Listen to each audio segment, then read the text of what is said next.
Yep. Since the clock has turned 12, I would like to kickstart this presentation. My name is Martin Burrows from Symetri. I'm the host moderator of this session, which means that I'll keep track of time. And also I'll let you know 5 minutes before you start. You should finish. Sorry, Filippa.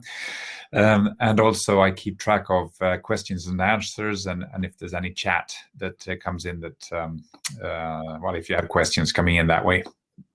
And I'm very happy to have Filippa and Niklas here. I think that Filippa will be doing most of the talking. You're the marketing manager, and you will prepare or present a little bit about how to prepare cities for a flexible future, where you wrote kind of article, paper, or think piece, if you like, which will be published in the end of this week. So we're very happy to have you here, Filippa. All yours. Perfect, thank you. Exactly, Martin. My name is Filippa Wieselgren, and with me I have Niklas Stannefors. Niklas will mostly sit and answer questions, as he is the BIM expert in here and the digital tech expert. So if we would end up in those kinds of questions, we have Niklas with us as well. So help me share the screen to see. What do you see at the moment? Okay, there we go. And again, I am a liberal arts degree student or graduate. There we go. Can you see my screen now? Yes, I can see your screen now. With it looks like some kind of castle background there. Perfect. Thank you so much. So yes, my name is Filippa Wieselgren, and I work at Bimfire with the fire safety software Bimfire tools. And what we have done this spring is that we have tried to wrap our hand around what the past year might mean to how we work and how we live in the future, questions we already have asked ourselves. And when we heard of the topic of today's BIM Summit, New Beginnings, we sat down to investigate what these new beginnings might mean and what potentials that we could find. So we wrote something of an article, of a think piece, from global to local, which content I will have as a foundation for the discussion that we will have together today. And then I would like to have maybe some reflections from the audience, perhaps. So yes, in the agenda today, I will talk a little bit about the thoughts and learnings from the paper which we wrote. And then I would love to have a discussion later on. And the title of our paper came from the fact that the world suddenly went from a highly global mindset to a much more local one. Like suddenly problems at our own doorstep became much more prevalent, and actually the more we traveled and the more we interacted, the more the problems grew. So our focus had to shift from global to a local one. Or more simply put, contagious virus and closed borders led to less traveling and much more time spent in our homes. For example, I have personally never taken more walks in my life as I have done the past year, especially walks around my own neighborhood. So what we did in this paper was that we tried to look beyond COVID to see really which is the next challenging obstacle that we have in the future. And the answer that we found was that we don't know. We can assume that it will have to do with the climate crisis, but in reality, we don't know. But what we actually do know, however, is that something definitely will show up. And when it does, we have to be prepared.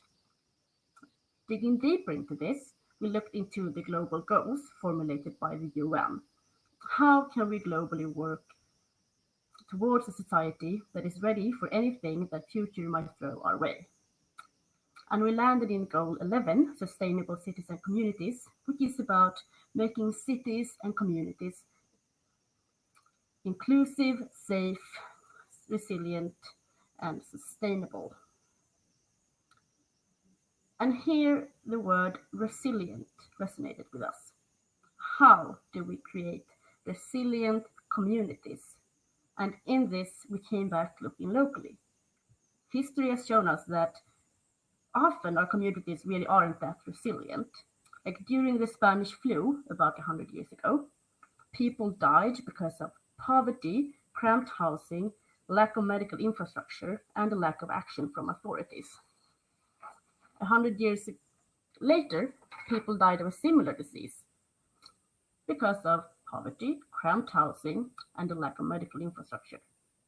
Historians will tell us if authorities' action was enough or how it could have been improved, but that is not anything I will dwell on today.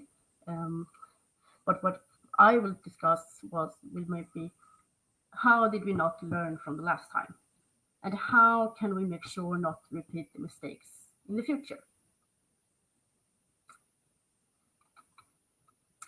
The first and most important lesson from the pandemic would be action. When it mattered, the world acted.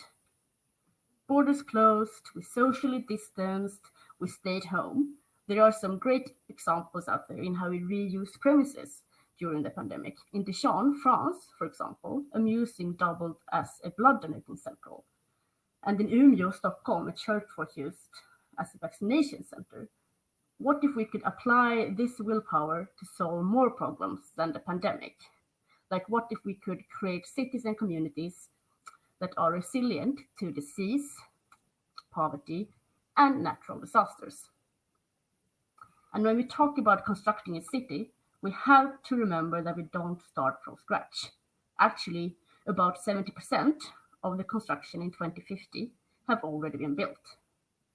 So instead of focusing on only how to create smart new constructions, we must think of how we can create urban areas that are adapted to constant change. We must make use of what we already have, as well as creating a dynamic infrastructure with accessible information. And the pandemic has shined a light on this. How will we use our city centers if home offices becomes the new normal, or travelers don't come back to the same amount as before? For example, in 2020, there were 177 hotels in Stockholm, with smaller hotels being the size around 20,000 square meters and larger ones over 20.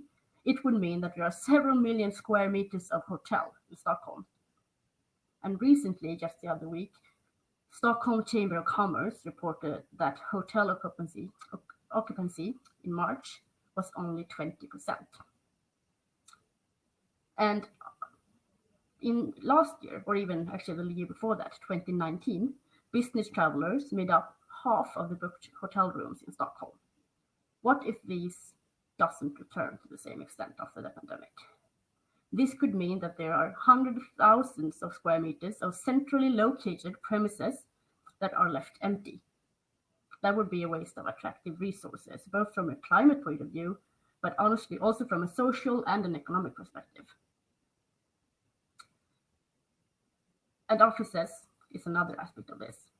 The National Board of Housing, Building and Planning in Sweden, or Boverket, was tasked to investigate the conditions for how we can convert premises, such as offices, into housing.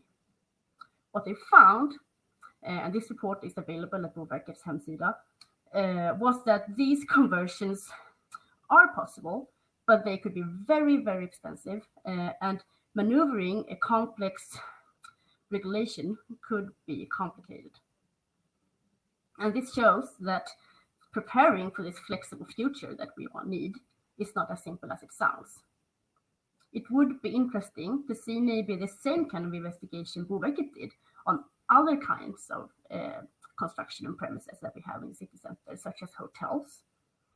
Or it might be interesting to look what could be other important premises that we need in city centers, if not for hotels or offices. And to conclude, really, we don't know what tomorrow will bring. I have no idea and you have no idea. But what we know is that we have to be resilient to be prepared. Like if we know the city today, it will be easier to know how we need to change it for tomorrow. And digital tools and digitalization will help us with this. The There are some great initiatives out already with the aim to create dynamic cities. For example, we have Virtuella Göteborg, or Virtual Gothenburg, which is a digital twin of the city of Gothenburg in Sweden. With this project, the city aims to not only understand what the existing city looks like today, but also to anticipate and actually enable simulation of future functions and events in the city. This is one way in which the city could become resilient and dynamic. And with this session and with our article that we will release after the BIM Summit, we want to inspire action. Reaching the UN's global goal requires a global revolution and a large-scale new beginning. Then we must start where we stand and be more agile as individuals as well as organizations. Our digital maturity continues to increase, and Industry 4.0 is actually only around the corner. So the pandemic acted as a catalyst in an already growing digitalization, and we see that this is our chance to make a lasting difference. From our perspective, we at Bimfire work to digitalize the fire safety industry because we believe that with the right tools and with the right knowledge, we can create smarter construction processes, which in the long run will adapt to smarter cities. But we can't do it alone, and actually neither can you. So it's important that everyone pulls their weight so that digitalization is not isolated to certain sectors or even stopped entirely. So we would like to join you into this discussion and ask really, what do you think? What will become of the premises in our cities? What do you think will be our next big challenge? And what do you think the construction industry can do in order to help reaching goal 11, sustainable cities and communities? And with this, I would like to invite the audience. Really, I would love people to come in and discuss with me. Thank you very much, Filippa. I have some questions to start off with, but you guys in the audience, please type in the questions in the chat or possibly the Q&A. For me, it's easier if you do it in the chat because then I just need to look at one place. But my questions for you, Filippa, is the first one is, it was a bit of an eye-opener what you said about the hotels, millions of square meters, 20% occupancy. This conference is about the new beginning, and well, I would say it's likely that we won't come back to a scenario that's exactly the same as before the pandemic when we come in after. So what's your take about the hotels? Like in Stockholm, do you think there will be as much square meter hotel in 2 years that there is now? And if not, what will be the use of those extra square meters? Well, I'm certain that the hotels will be still hotels in some way or another. But I do think that both hotel owners and facility managers had to think about what kind of hotels. Maybe we could look past the idea of the one night stay. Maybe hotels could look into a long time rental. So it should almost be like a rental flat. But that offers full service house cleaning and laundry, for example. Maybe with more larger, like maybe they have to change smaller rooms into larger flats, but still offer the same kind of services and being able to rent these places maybe for 6 months or even a year, for example. I saw when I did research on this, I read a blog post about the hotels and the pandemic, and actually one idea was maybe what if we made hotels into student apartments, for example. I mean, we have a housing shortages for especially young people and students. Like that would be a great PR at least for and also like really needed. But then, of course, it has to fit into a financial and economic model, where I'm sure there are a lot of experts out there. Well, I'm just throwing around some ideas. Thanks. And my next question is your study here was mainly targeted towards the Swedish situation. Are there any differences and similarities if we look into an international perspective instead? I haven't really looked into it. I would love to see a study there. But if I would just throw some thoughts out there, I mean, for example, Stockholm, Sweden, we have had restrictions, but we haven't had any lockdowns, for example. So if we we could guess that the situation might look even worse in places where there have been a total lockdown, for example. That is just like a feeling that I would have. Really. But then again, like we could also we could really see this chance as to create much more interesting facilities. For example, an idea that I have played around with is what if we could integrate public spaces with office spaces, for example. What if we could have an office building in the city center that is also a library and gallery, for example? Like the first two floors are open to the public and the next floors are available for offices. Or create and I mean, what people have really asked for in this lockdown is that they have longed for the creative hubs, they have longed for the creative meetings with colleagues, and what if we could like blast some inspiration and creativity into these office buildings by also inviting the public, for example. That is an idea that I have played around with as well. Yeah, I guess this ties in a lot to what Lena spoke about in the introduction session yesterday, where she spoke a little bit about office downsizing, but also that people actually come into the offices to be creative and to meet people, and that then we might need to think differently on how we both the amount of office size and how we plan the office, the square meters that we have in a way. Do you have any thoughts about that? Planning on the office side? I think maybe not so much about the offices. I think what might be a bigger challenge will be planning suddenly our homes.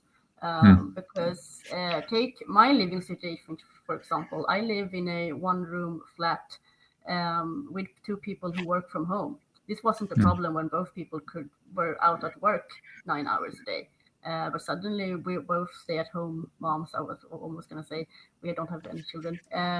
But then we have to share this flat. So I think the offices is one thing, but I think an even more challenge would be how do we fit people and the home office into our actual homes, for example. And I think that also, or I know that has been reflected in the Stockholm housing market, where for the first time ever, the cost per square meter is higher for a two-bedroom apartment or three-bedroom apartment versus a one-bedroom apartment. Otherwise, it was always a higher cost per square meter for the smallest ones. But now people with the small ones maybe want to have a two-room or maybe a three-room apartment. Exactly. So that would be really interesting to see how long this trend is going to stay. Is it here to stay, or will it plan out in a few years? Yeah. Okay. I can't see that there doesn't seem to be any chats or any questions in the chat or the Q&A. Niklas, do you have anything to add or any questions here for Filippa? I think you handled it perfectly, and Filippa brought up some really interesting questions, how we can transform different kind of buildings. Because if you look at the fire safety goggles on the problem, there are different requirements for offices and buildings. How can we meet something? Could we find some middle ground in those requirements, meaning that you can transform perhaps offices into apartments further down? Of course, you can do it now as well, but the cost would be higher than if we would have a more similar requirement. Excellent. Then thank you very much, Filippa, and well, thank you, Niklas, of course, as well, but mainly Filippa, for a good presentation and for an interesting think piece that you've brought up here. Yeah. From my perspective, the next session here is a wrap up from the sessions and an award ceremony that starts up in a few minutes, 25 minutes past 12. So I'll see you there, and then there will be some kind of lunch talk and networking after that. But again, thank you very much, Filippa and Niklas, and see you in a bit. Thank you. See you in a bit. Bye.